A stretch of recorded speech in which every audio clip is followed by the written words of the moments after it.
What's going on, guys? Kaiger here. Today's video we're going to talk about everything about the fire echo as well as the fairies and what goes with it. Let's get into it.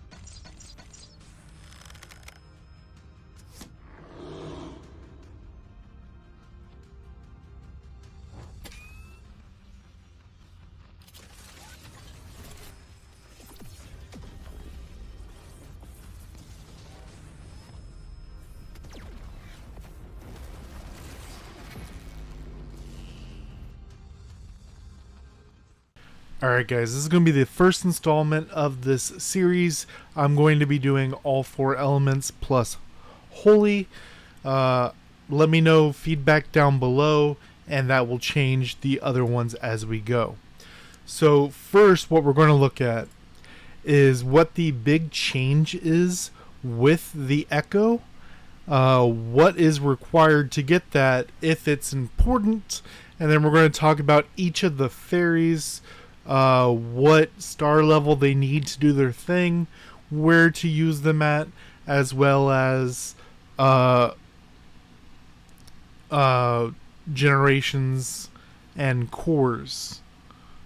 So right here is where the big change happens for Fire Echo.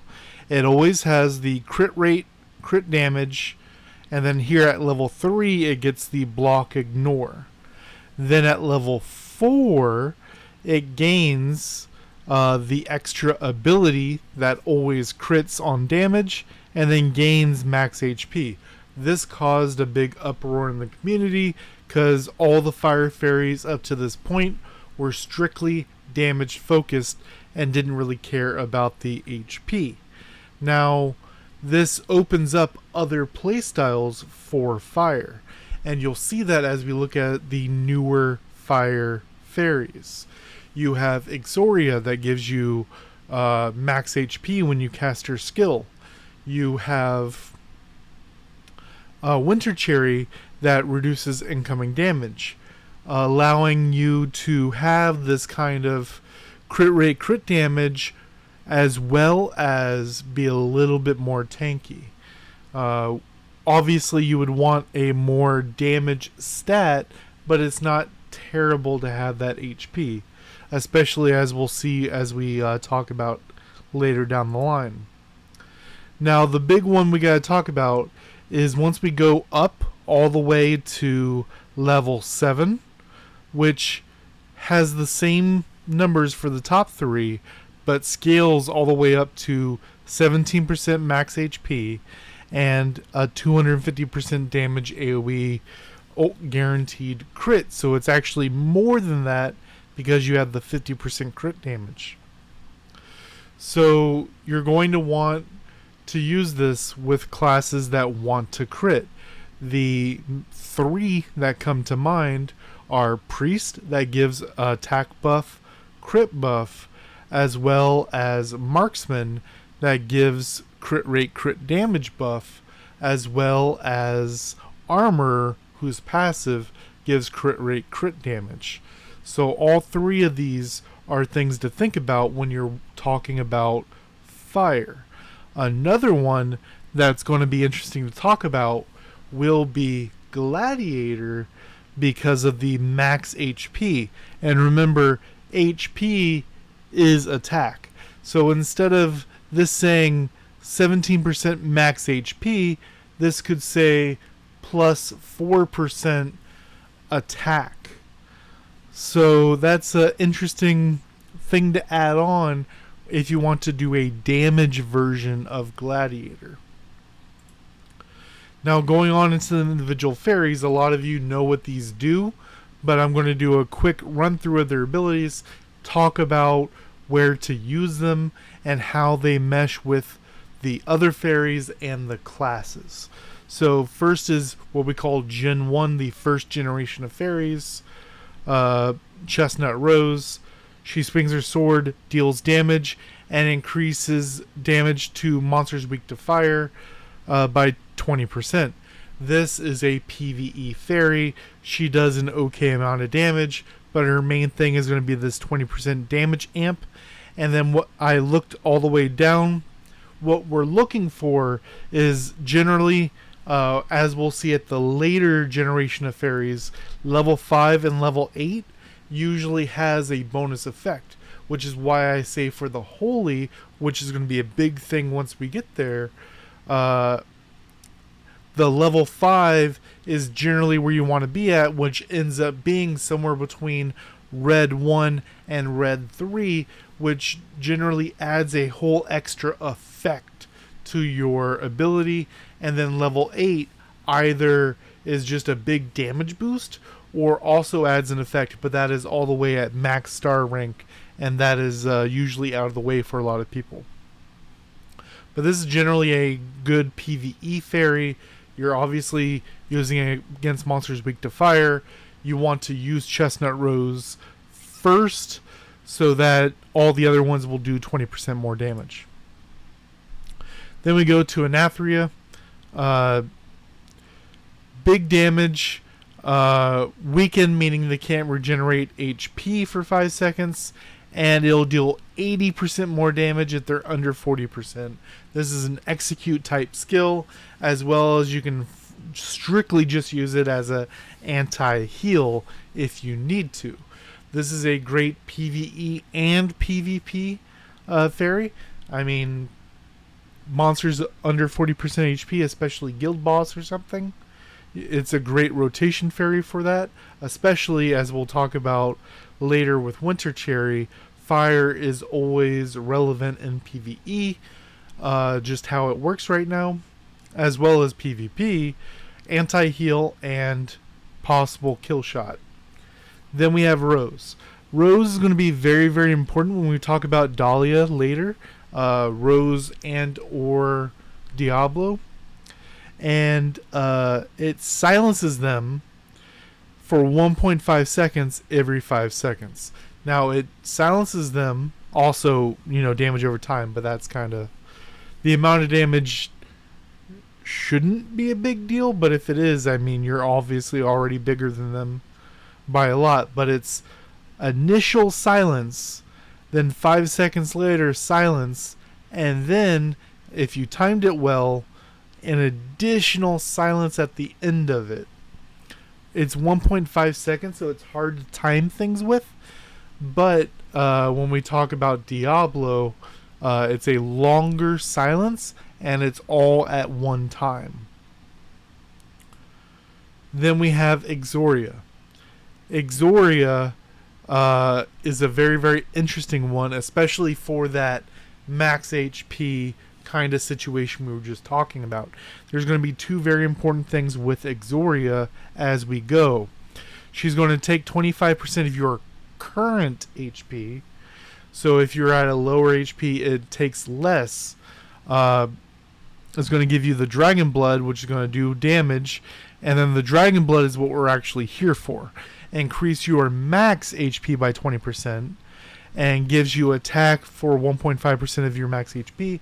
And remember, if you are a Gladiator, you also get an additional 3% of that just from your native passive.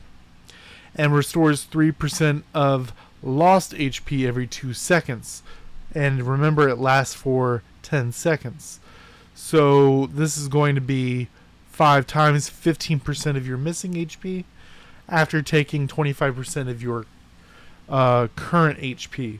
So if you're low, use this. This is a huge heal, as well as just gives you a higher max HP and more attack. And that we have to keep track of as we go later. It's a great steroid for PvE, but also can be a very powerful gimmick for PvP as we talk later. Winter Cherry, now we're in the later stage ones where they have passives and their abilities change as they go higher level.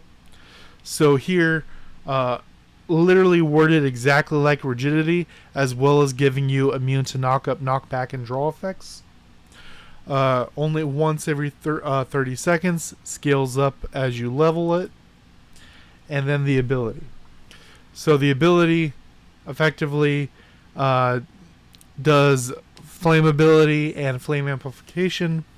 Flame amplification, same thing we talked about with Chestnut Rose. Flammability, you give them fire weakness. If they did not have fire weakness, guess what? They're weak to fire. What weakness is guild boss today? It's always fire. So if you guys are doing a certain rotation, which I like to do with my guilds, is you're rotating winter cherries between people in the guild. So it's always weak to fire. And then once it's weak to whatever it's supposed to be weak to, then we swap and drop those fairies and then go back to fire. And just keep dropping fire with it weak to fire. Then, as I said right here, level 5 and level 8. 5 would be red 3, I believe, for Winter Cherry, but some fairies it could be as early as red 1. You have to pay attention. This is reduce the enemy's movement speed by 50% for 3 seconds. Isn't a big deal for this skill, but is just showing you that it is something different that's added at level 5. And level 8 improves flame amplification and flammability by 50%. Obviously a huge damage boost, especially in PvE, but you'd have to effectively max it at that point. Then we have Hydreiga Flames. We have the passive right here. Triggered when the fairy current class. Her normal attacks have a 3% chance scaling to 24% at max when she basic attacks to reduce her ultimate cooldown by 2 seconds. So if you stay on her, you will be able to use her more often. Her skill is also very quick and very hard to dodge. Very powerful PvP skill when we talk about Bloom Home Run. Increases your defense, then does the damage. Enemies within the range will be gathered and their movement speed reduced with their dodge skill disabled. She's a great combo because of this. So you turn off their dodge and then you hit them with something. It's a very, very powerful wombo combo. Especially if you do this into Anathria as a 1-2 combo kill. You use Hydreiga Flames, get them under 60%. Well, under 40% with if you're trying to trigger Anathria. And then Anathria comes through when they're under 40% with her plus 80% damage. With something like Slaughter to do the extra of damage when they're under. GG, right? Just a bunch of damage. Then as we see later down here, the slow and anti-dodge increased by 50%. So it was 3 seconds, now it's 4.5 seconds of no dodge. And then down here, 40% chance to increase, 40% increase in damage, while 20% of the damage dealt is given to you as healing. We see this also in Holy. Milim has the very similar thing at the top end. Then we have the newest edition, Dahlia, which her passive gives you HP steal rate and defense when you swap to her, or when you swap. And then her Miracle of Light, which gives your opponent HP steal rate and then turns their healing into damage. Now, there was a hotfix with her that if it's removed, everything is removed. So now is a great time to talk about the damage being based on your attack, which something like Gladiator, which gets attack based on HP, as well as Exoria, which increases your attack based on your HP, as well as Super Strength, which gives you attack based on HP, allows Dahlia to be a massive nuke, but it is a gimmick, but it is something that you can do. This is something that's opened up by Fire Echo having that HP mechanic. Now, the issue here being you don't have a way to always land the Dahlia. And that is where Diablo comes in. Diablo doesn't have a bonus effect at 5 or 8. And he doesn't have a passive. And he's only available during the collaboration that we did. But anti-magic area, silence for 3 seconds. So that is enough time for you to land the Dahlia. Either you get the setup with the anti-dodge with Hydra Flames, but then they can still dispel the Dahlia damage over time. But if you Diablo them, silence for 3 seconds, then you can hit them with the Dahlia, which will then nuke them for a bunch of damage based on your HP, which is increased by your HP, based on your attack, which is increased by your HP. So there's 2 ways to build fire now.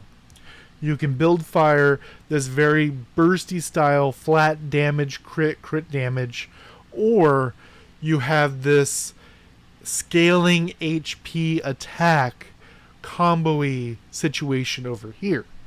And pointing out, we currently have 8 fire fairies, so you can actually have both active at the same time and swap between them as you see fit. Now, as far as the wills for them, I think Slaughter, either way, if you're going to do the crit damage, Slaughter is definitely the way to go. Whereas the other kind of combo-y one, it can go on there, but there's some conversations to be had over there. So over here, we want as much Slaughter as we want, then either Fierce Attack or Super Strength, depending on what you're trying to do. Just a bunch of damage as soon as possible. Get it gone. Now, when we talk about the combo-y side, you can do Slaughter Super Strength, like I just said, to get that most of attack, so Dahlia hits harder with that Exoria boost. But you can also be more defensive with something like God Bless. Now, as far as the generations, we have Break Free, increases crit rate, crit damage. This is going to be geared towards the first one we talked about, which is the crit rate, crit damage, flat, going after you. And then we have the Super Strength, which we were just talking about, which gives you attack based on your HP, which scales up to 5% of your HP, which is a huge amount. So you have 1.5% from Exoria, 5.1% from here, 1.5% from Dahlia, and 3% from Gladiator passive, allowing you to have a massive amount of attack, which you're doing the combo kill with Exoria Flames or Diablo into Dahlia, as well as doing your regular Gladiator combo of knock up, pull 'em in, punitive chop, which is all going to be boosted by this ridiculous amount of attack. So let me know what you guys think down below. Are you a crit fire build, or are you a combo fire build? Till next time, guys.